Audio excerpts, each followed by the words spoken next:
Hello, praise the Lord. இந்த நாளுக்கான வேத வசனம் ரோமர் 5:9. இப்படி நாம் அவருடைய இரத்தத்தினாலே நீதிமான்களாக்கப்பட்டிருக்க கோபாக்கினைக்கு நீங்களாக அவராலே நாம் ரட்சிக்கப்படுவது அதிக நிச்சயமாமே. தேவன் நம்மை தம்முடைய நீதியை கொடுத்து நம்மை தகுதிப்படுத்தி இருக்கிறார். You are good as God.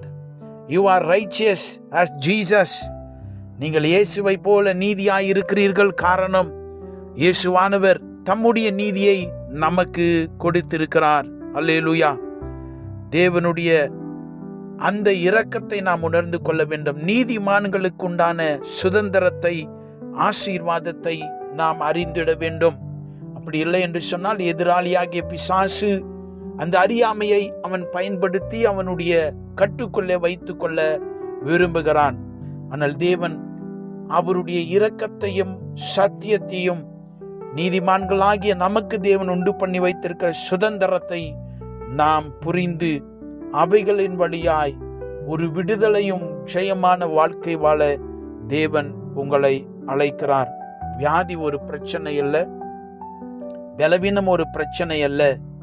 ஆனால் என்ன தெரியுமா, அதெல்லாம் நமக்குரியது அல்ல என்று சொல்லுகிற ஒரு சத்திய உணர்வு, அந்த சத்திய வார்த்தையின் உண்மையை நாம் விளங்கி கொள்ளாதிருப்பதே அது பெரிய காரியமாய் இருக்கிறது.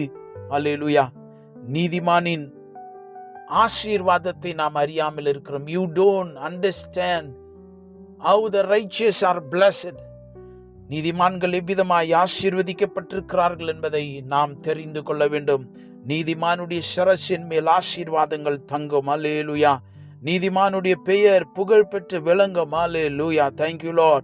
நீதிமான் விரும்புகிற காரியம் அவனுக்கு கொடுக்கப்படும் என்று சொல்லி இவ்விதமாய் நாம் வேதத்திலே அநேக நன்மைகளை நாம் வாசிக்க கூடும். அன்பான தேவனுடைய பிள்ளையே, இன்றைக்கு உங்களுடைய பொசிஷன் என்ன தெரியுமா? நீங்கள் தேவனுடைய பிள்ளை, நீங்கள் நீதிமானாக்கப்பட்டிருக்கிறீர்கள்.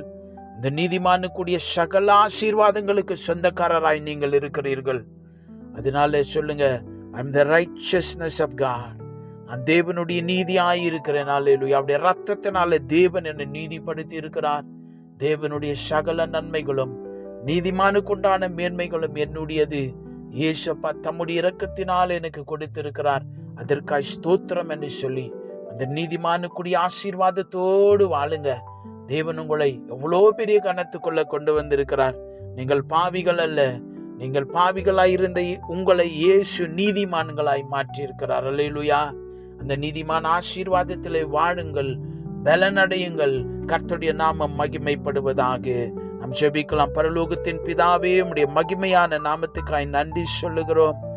ஏற்ற காலத்தில் நீர் எங்களுக்காய் மரித்து உம்முடைய ரத்தம் சிந்துதலினாலும் உம்முடைய மரணத்தினாலும் உயிர்த்தெழுதினாலும் எங்களுடைய பிள்ளைகளாய் நீதிமான்களாய் மாற்றி நீரே, அதற்காய் ஸ்தோத்திரம்.